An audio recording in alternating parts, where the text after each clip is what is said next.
Assalamualaikum warahmatullahi wabarakatuh.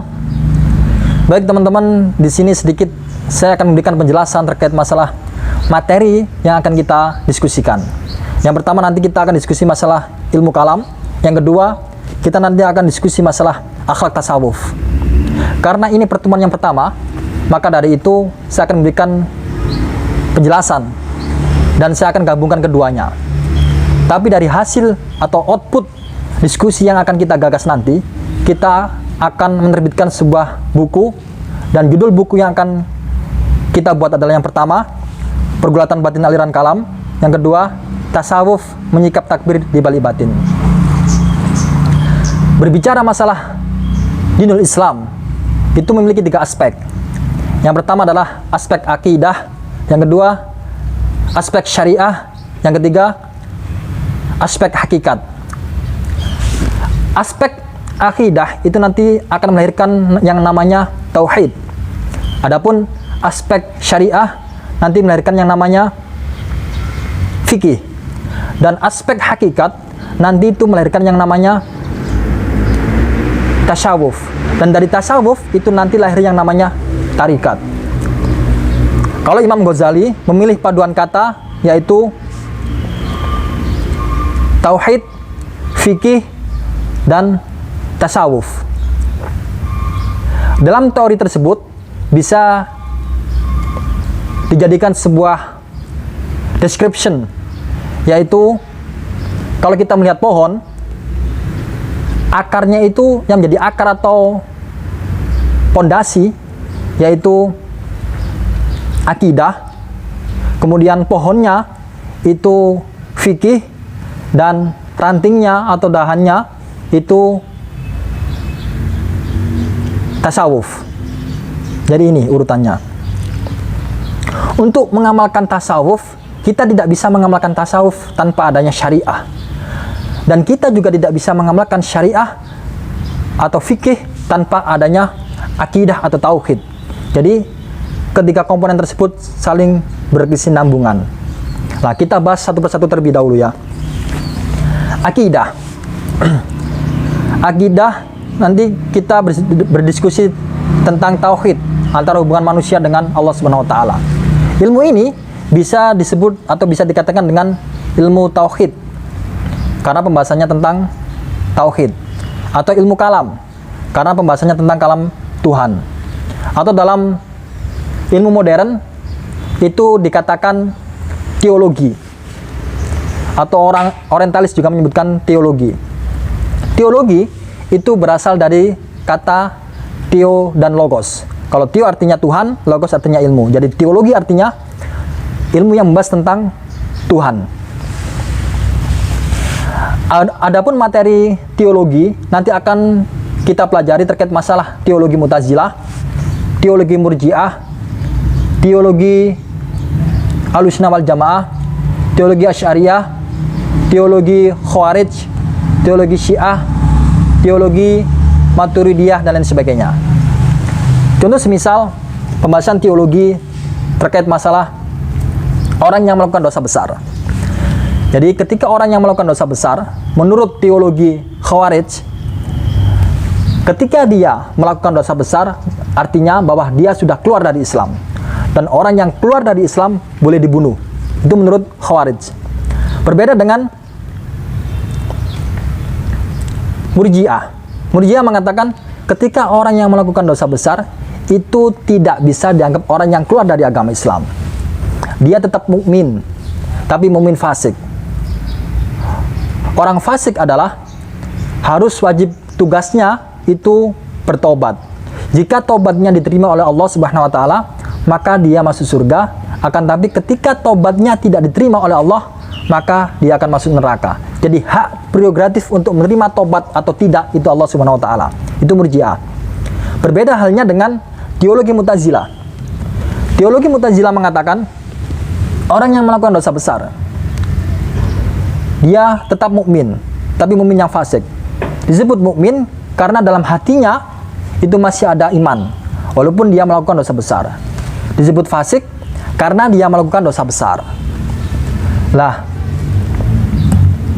karena Allah Subhanahu wa taala tidak menciptakan antara surga dan neraka, artinya Allah hanya menciptakan surga dan neraka, maka ketika orang yang melakukan dosa besar, maka posisinya adalah di antara surga dan neraka. Kalau bahasa teologi Mu'tazilah, manzilah baina al-manzilatain. Jadi posisinya mereka itu di dalam akafinnar, yaitu siksaan neraka yang paling ringan, kalau menurut teologi Mu'tazilah. Berbeda dengan Ahlussunnah wal Jamaah. Kalau Ahlussunnah wal Jamaah mengatakan ketika orang melakukan dosa besar, maka dia disebut mukmin tapi fasik. Kewajiban orang fasik melakukan dosa besar cuma satu, yaitu bertobat kepada Allah Subhanahu wa taala. Ketika tobatnya diterima, maka dia akan masuk surga. Tapi ketika tobatnya tidak diterima oleh Allah, maka dia akan disiksa oleh Allah di dalam api neraka. Akan tapi siksaan itu akan selesai setelah rahmat Allah itu turun. Jadi akhirnya dia juga akan masuk surga. Tapi disiksa dulu di api neraka sampai siksaan itu habis, atau sampai dosa itu diampuni oleh Allah Subhanahu wa taala. Itu perbedaannya di situ. Nah, pembahasan teologi nanti kita akan membahas masalah teologi-teologi yang ada dalam Islam, kayak yang saya contohkan tadi, kayak Murji'ah, Khawarij, Mu'tazilah, atau Ahlussunnah wal Jamaah. Jadi mereka mempunyai gagasan atau pandangan atau sudut pandang yang berbeda terkait masalah dosa besar. Dan banyak lagi nanti akan kita diskusikan lebih lanjut. Yang kedua, yaitu syariah.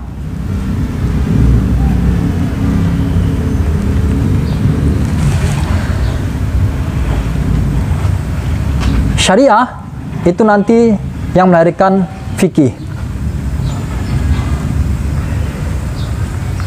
Syariah atau hukum itu sifatnya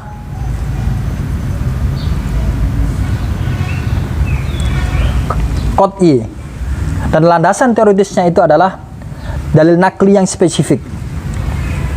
Adapun fikih itu sifatnya dhonni, dan landasan teoritisnya itu adalah ijtihad. Dan ijtihad itu merupakan upaya optimalisasi intelektual manusia untuk menarik istinbat hukum.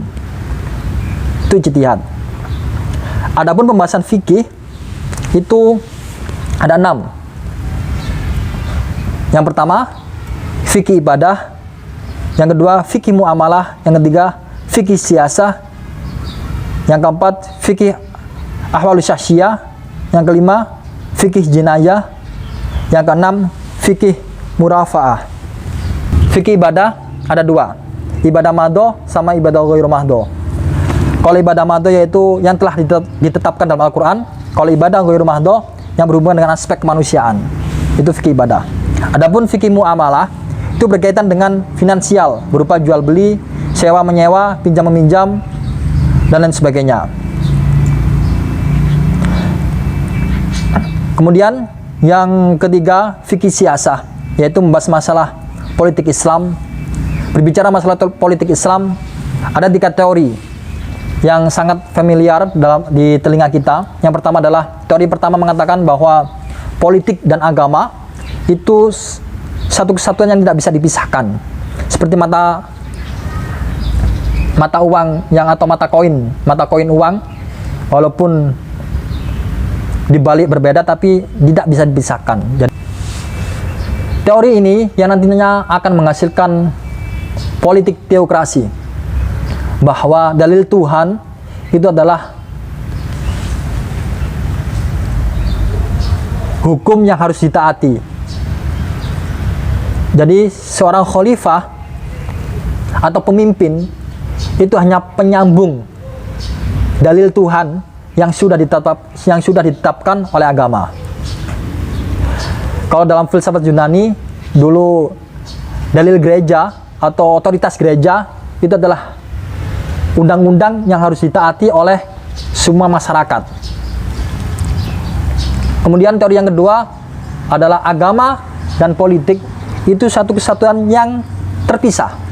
Hal ini nanti akan melahirkannya namanya sekularisasi politik. Dalam teori ini, dalil atau gagasan yang dijadikan hujah adalah bahwa ketika Rasulullah Rasulullah SAW menjadi khalifah itu bukan perintah syariat atau perintah Tuhan, melainkan masyarakat pada waktu itu menganggap bahwa Rasulullah bisa menyatukan konflik yang ada di kabilah tersebut. Jadi Rasulullah menjadi seorang khalifah itu bukan perintah Tuhan atau perintah syariat, melainkan karena mereka menganggap hanya Rasulullah yang bisa memecahkan atau menyatukan perselisihan dalam agama. Itu agama dan politik tidak bisa disatukan atau berbeda. Teori yang ketiga mengatakan bahwa politik itu tidak ada dalam agama atau dalam Al-Quran, melainkan Al-Quran mengajarkan nilai-nilai atau norma-norma politik seperti kepemimpinan dan lain sebagainya. Sehingga dalam teori ini nanti akan melahirkan yang namanya siasah dusturiyah, siasah dauliyah, siasah maliyah.